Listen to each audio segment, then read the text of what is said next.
He's Spider-Man's biggest fan who also has the Venom symbiote and a gun. We're talking about Eugene Flash Thompson, aka Agent Venom. Hi, I'm Nando, and in these videos I take a character from Marvel Comics. I talk about their background, their power set, their personality, and I give you some reading recommendations. And this is all because this character is being introduced this week into the collectible card game Marvel Snap.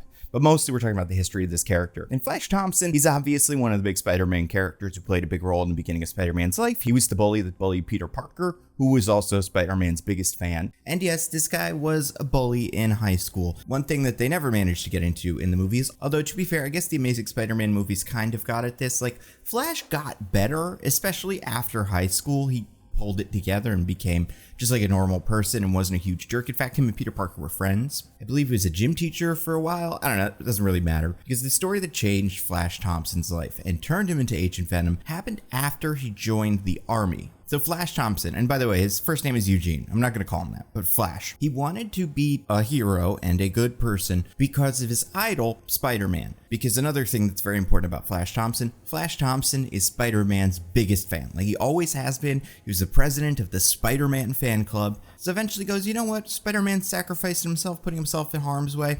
What stopped me from doing that? Looks at the Iraq War and says, that's my Spider-Man moment. He was involved in a firefight. His team was like pinned down, and he saved one of his fellow soldiers, but at the expense of his own legs. So Flash Thompson, legs gone. And this is all explained in the first important issue for Agent Venom. This is Amazing Spider-Man number 574. It's written by Mark Guggenheim with art by Barry Kitson, Mark Farmer, Antonio Fabella, and Corey Petit. It's a great little issue. It shows how brave Flash is and relates all of that to Spider-Man because Flash is Spider-Man's biggest fan. And Flash Thompson had an arc after this where he had to learn that he isn't defined by whether or not he has his legs and all of that stuff. But Flash is also approached by the government, and they're working on something called Project Rebirth 2.0, which I think is very funny because Rebirth is already kind of 2.0. So it's Project Rebirth.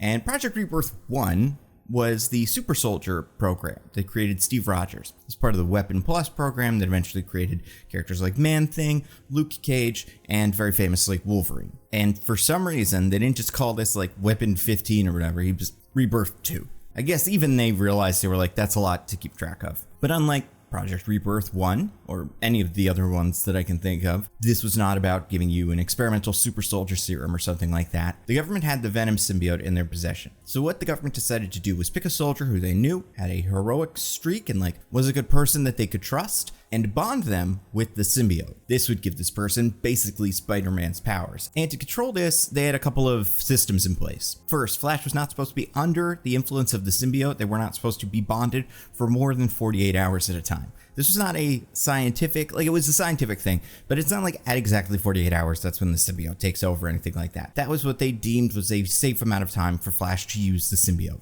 After that, what they were worried would happen, and what did happen to the last guy who did this, is that the symbiote would start to take control, and it would turn into Venom, because Venom, the Venom symbiote, especially at this time, still wants to get Spider-Man. So within these 48 hours, Flash is just a normal guy jumping around with all kinds of superpowers and a gun, and he's like the best soldier ever. But if you take that a little too long and you don't check it, you don't take the symbiote off, then maybe it starts saying, hey, we should maybe go kill Spider-Man, and when we're done with this war, I think I know who did the war, Spider-Man, let's go get him. If that didn't work, they had a plan to neutralize the symbiote. Originally, Flash thought this meant that they would blow up the symbiote somehow, but in reality, it meant that they would blow up him and the symbiote. It doesn't matter because when the symbiote does eventually get control, it's smart enough to take the bomb off and just throw it away. And most of this is explained in what I will say is the second important issue for Agent Venom. This is Venom Volume 2, Issue Number 1. It's from 2011. It's written by Rick Remender with art by Tony Moore, Crime Lab Studios, Sandu Floria, Carl Kessel, John Rauch, and Joe Caramagna. This is not the first time we saw Agent Venom. That was actually in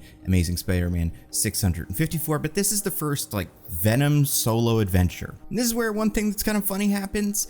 We will meet Venom's nemesis, and this is like a long-running thing. It is the Spider-Man villain Jack-O-Lantern, who I mentioned as being kind of interesting because he uses a pogo jumping platform thingy instead of a glider like I always assumed. In these books, he actually is upgraded to having a flying broomstick. He's working for the big bad of the early books, which is the Crime Master, But because Agent Venom gets in a fight with Jack-O-Lantern and puts a grenade into Jack-O-Lantern's helmet, which destroys his face, Jack-O-Lantern takes this personally, and they become nemeses. Agent Venom has some fun, memorable adventures. One takes place in the Savage Land, and during that story, Flash Thompson is knocked out and is bonding with the symbiote for longer than he is supposed to. This is a difficult mission because he was sent there to take out an Antarctic vibranium mine or something like that, but he gets intercepted by Kraven and his dinosaur. And then just real quick, I want to talk about one of my favorite stories. This is definitely the first Agent Venom story I ever read, like a while ago, and I totally missed this. So there was a story called Circle of Four.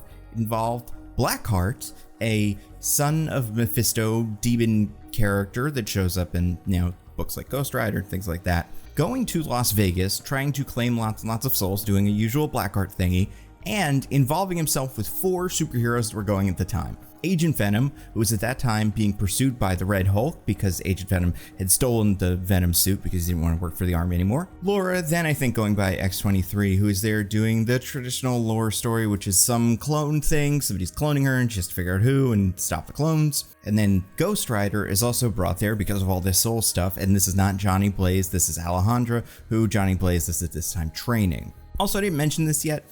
Flash Thompson is an alcoholic. That is one thing that he deals with. It becomes a big issue. And his relationship with his girlfriend at the time, Betty Brant, who we've seen all over Spider Media and is one of Spider-Man's first girlfriends. She starts dating Flash, but because Flash can't tell her about any of the Venom stuff that he's doing, their relationship falls apart and he leaves her. And I think this is a fun story. I recommend reading it. It takes place in Venom Volume 2. It's issue 13 and 14, 15, 16, 17. And the thing that I realized was interesting that I had never thought of before, having read this whole book a while ago and then coming back to it and reading it again, because I make these videos with the help of a writer named Bernardo Tellis. He helps me organize thoughts, figure out where to focus, especially when you talk about characters like this and Ben Reilly last week, who were very complicated. And he pointed out, and I had never noticed this before, that team, the Circle of Four, is like that time the Fantastic Four was made of the other heroes that were around, which famously Ghost Rider, Wolverine, Spider-Man, and Hulk. This time it's all the legacy versions of that, so instead of Hulk, Red Hulk, instead of Wolverine, X-23, instead of Spider-Man, Agent Venom, and instead of the original Ghost Rider, this new Ghost Rider. I never put that together. Anyway, thank you Bernardo for pointing that out, and everybody can go check Bernardo out on Twitter. Either way, this is a fun little event, and without completely spoiling the end of it and every single thing that happens in it. In fact, one of the Marvel Snap variants for the Red Hulk is the Red Hulk, and he's riding a motorcycle, and you can tell something else is going on. That's because the Red Hulk put the Venom symbiote on and rode the motorcycle. So after this, Agent Venom becomes very popular, makes it onto the Avengers, butts heads with Hawkeye, has a secret relationship with Valkyrie. This is where Venom would get his Sinister Six, which are called the Savage Six. This team consisted of Crime Master, Jack-O-Lantern, the Human Fly, Death Adder, one of the members of the Serpent Society, Toxin, and Megatak, who's like a virtual reality electricity man. It doesn't matter. He's got a big M on his head if you forget. After another fight against Carnage, Flash moves to Philadelphia. He started a job as a gym coach and he met a student named Andy. And she became a sort of sidekick for Flash named Mania. She was interesting because Flash was able to give her the symbiote and she was able to bond with it pretty much immediately. And this was like, whoa, how did that happen? That's not supposed to work. I don't think too much has happened with that character since then. Because after this, Flash joined the Thunderbolts for a little bit and then he went to the Guardians of the Galaxy. So the Avengers wanted an Avenger in space with the Guardians of the Galaxy, and hey, Venom's an alien thing, let's have Flash Thompson be our representative in space. And it's kind of fun because Flash Thompson is kind of like Flash Gordon. He's a high school quarterback who now goes on a big cool space adventure. It doesn't work out super well with the Guardians. They all end up getting taken over or defeated by the Venom symbiote. But then we learn a lot about the symbiotes, or as they are known at this point in the comics, the Clintar. Now, you may be wondering, hey, wait a second, you talked about them a lot in your Symbiote Spider-Man video. You talked about Null and the planet Clintar, that it means Cage, that Null is the original void evil guy who sent the symbiotes out as part of his hive mind.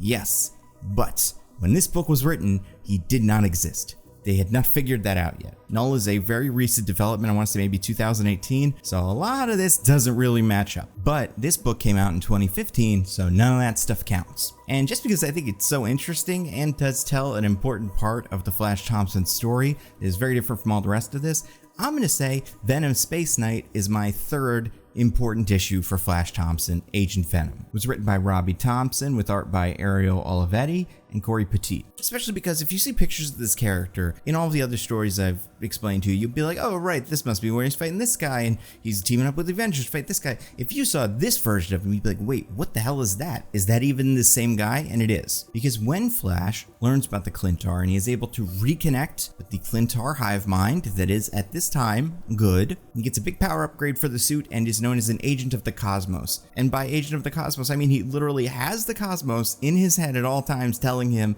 hey, you need to go help those guys over there. Also, fun detail about these stories, Flash Thompson has a C-3PO in this story. He's a robot that he meets in the first issue named 803. 803 meets Flash on a mission where Flash is trying to stop 803's owner. But 803 does not want to work for this person, he just doesn't have a choice. He really wants to end his life, but he's not able to because his programming doesn't allow it. So he's basically like, hey, Flash, Venom, whatever, I'll help you as long as at the end of this, you kill me. And Flash is like, okay, sure. And then by the end of that mission, they become friends. 803 gets a new lease on life, becomes Venom's co-pilot slash translator slash friend. Now after this story, things get a little chaotic for Flash. He leaves his space adventures, the symbiote starts acting up again, he has to go save Mania, and then he joins Superhero Civil War 2 and becomes Anti-Venom. This is around the same time as the Dan Slott Spider-Man run was ending, and the big finale was Carnage merging with Norman Osborn to become the Red Goblin. And at the end of the Red Goblin story, Flash sacrifices himself to save Peter and is ultimately killed by the Red Goblin. And I know Flash is alive again. In the King in Black event, it was revealed that everybody connected to the symbiotes goes to their own afterlife, and Flash was there. He helped Eddie Brock escape and defeat Null, and at the end of the story, he's alive again. Say the characters he works well with are interesting. He has an interesting relationship with Spider-Man because obviously Flash loves Spider-Man, but Venom hates Spider-Man. So if Flash is letting Venom take control, this causes a problem because even if Flash wants to help Spider-Man, Venom may take over and just start fighting Spider-Man. And also Spider-Man just does not trust Venom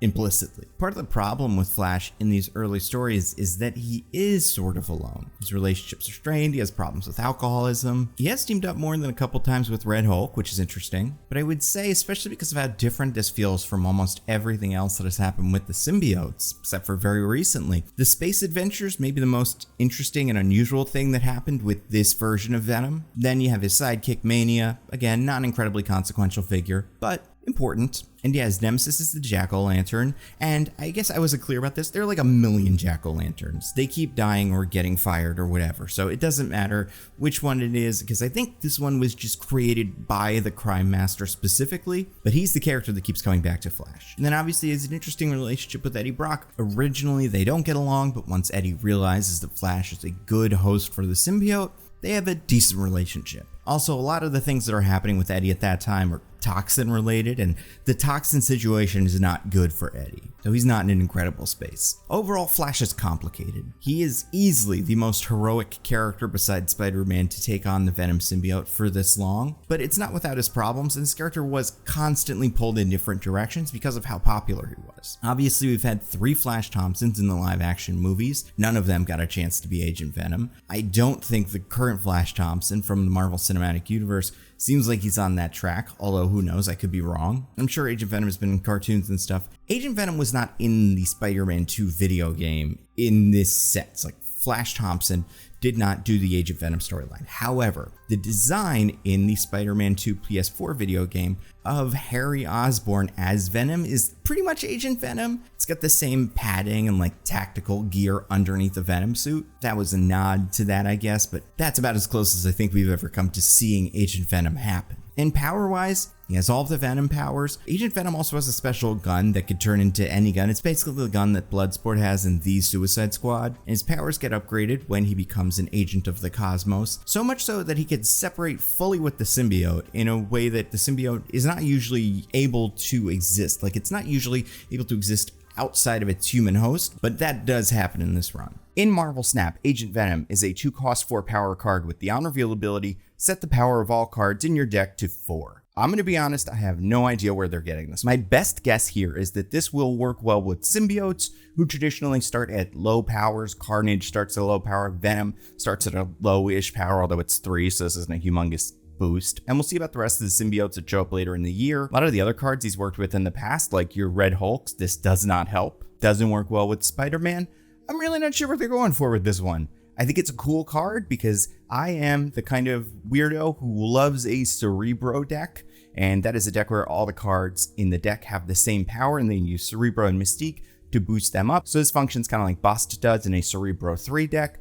However, it just, I don't know. I don't know what's going on with this guy. I don't want to even take too much more time. I really have no idea. As far as art is concerned, hey, we're back to only 2 variants. So we have the Agent Venom variant. This is by Ryan Kinnaird and Eduardo Mello.